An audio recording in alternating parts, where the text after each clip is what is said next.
Hey, this is Maxtan. This is Candid at the movie. Today I'm here to give you a review of Love Brooklyn.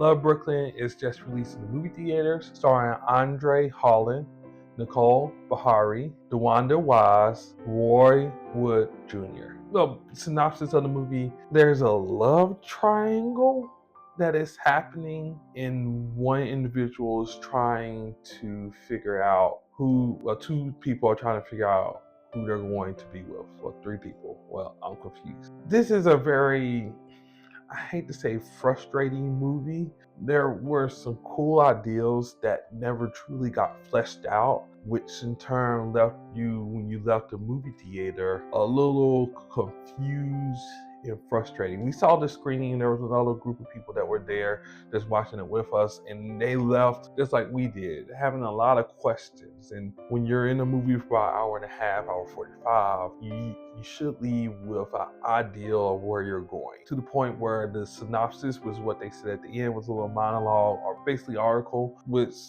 kind of summed up the movie, was not how we felt like it should have ended. I feel like the main characters, they did Mr. Holland, Miss Beharie, and Miss Wise did a really good job with what there was given to them. But I felt like the main lead was, from the trailer and from the movie, Mr. Holland, it just didn't translate well. I didn't know what I was supposed to feel for him. The other two, the female leads, I knew what I wanted, what I was supposed to feel for them. I felt it. There was some cool ideals that they were trying to explore that they didn't do a really good job with, but I understood where I was supposed to go with them. Their resolution in their storyline was okay, but Mr. Holland's character, this is probably a screenplay problem. The people who wrote it didn't do a good job of making me know what I was supposed to feel with his character.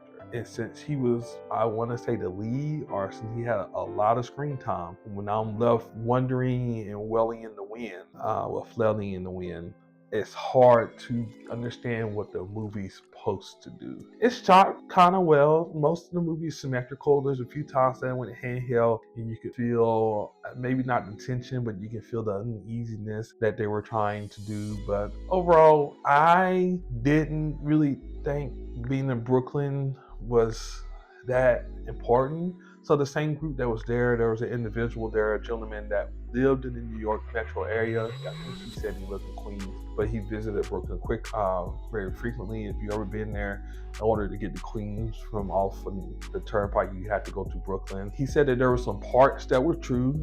We did end up in Prospect Park, one of the bigger, most affluent parks in the area, minus Central Park. But as he was describing it to us, the time it took for him to get from point A to point B was unrealistic on a bicycle. Which, if you saw the trailer, the bicycle is very prominent in the movie. I told my wife that, well, Tanisha and I watched it, that it almost felt like you can kind of have put any city in it, and it would have probably been just as okay, but for them, they wanted it to be in New York City. There is some New York City-ish stuff that's there, like brownstone, very fancy apartments, very tall apartments, big old parks. But I mean, ultimately, you could have put that in any Northeast city, or do it on San Francisco and put it on the hill, and it would be just as fine. I would give it a C. Tanisha would give it a C plus. Would I want to watch it again? Not really. My wife really would. I would want to watch it to see if I could diagnose where it went wrong. But overall, if you like black love movies, I'm glad that this was there. If you do get an opportunity to see it, please go see it, because these movies do not come out in the movie theaters anymore. They are mostly streaming. So it's very cool for those movies to be out, and we want them to continue to push them. If you really want to see a black love, if you want to go old school, Brown Sugar, Love and Basketball, if you want to do something newer, The Photograph was great movie. It is an amazing two love stories in one. It's 2 for 1. You can't help that. But this is Maxtan. This is Candid at the Movies. Go ahead and check out all our other stuff. I know Sleep at the Movies is coming out with another one, so please go check that out. Hope y'all have a good day. I'm out.